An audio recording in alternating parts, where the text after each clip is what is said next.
katika milima ya kati ya Nepal, takriban kilomita 30 kutoka mji mkuu wa Kathmandu, kuna kijiji kidogo kiitwacho Hokse. Kwa nje ni kijiji cha kawaida tu chenye nyumba za udongo na nyasi kama zile ambazo tunazozifahamu kule kijijini kwetu. Lakini chini ya utulivu wa kijiji hicho kuna simulizi ya maumivu, mateso na matumaini yaliyokufa mapema. Hokse si maarufu kwa mandhari yake ya kuvutia, bali kwa jina lisilo rasmi linaloitwa kijiji cha figo moja. Hii ni kwa sababu idadi kubwa ya wakazi wake, yaani wake kwa waume, hata vijana, wameuza figo zao. Kwa miaka mingi wakazi wa Hokse wamekuwa wakilengwa na madalali wa biashara haramu ya viungo vya mwili, wakiwaahidi pesa nyingi au maisha bora kwa familia zao.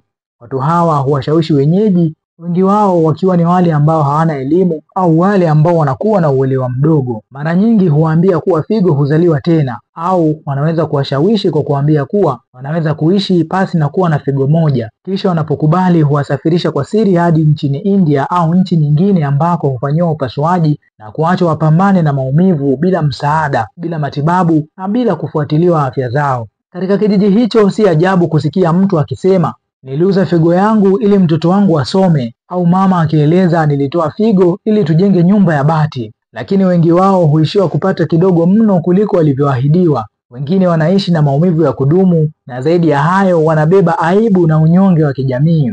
Serikali ya Nepal imejaribu kuchukua hatua dhidi ya biashara hii ya kikatili, lakini mtandao wa ulanguzi wa binadamu una mizizi mirefu. Umasikini unaendelea kuwa chanzo kikuu kinachowasukuma watu hawa kuchukua hatua za kukata tamaa, mpaka kufikia hatua ya kuuza sehemu ya mwili wao ili kunusuru familia zao.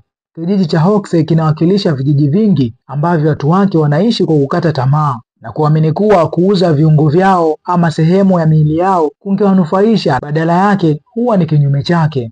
Natoa wito kwa jamii na vijana kwa ujumla, tuendelee kufanya kazi kwa bidii na kuamini kuwa ipo siku milango ya neema zetu nasi itafunguliwa, na tutafanikiwa kwa kufanya kazi kwa bidii na si kuuza sehemu ama viungo vya miili yetu. Jina langu ni Bakari Chimpanga wa SAU TV.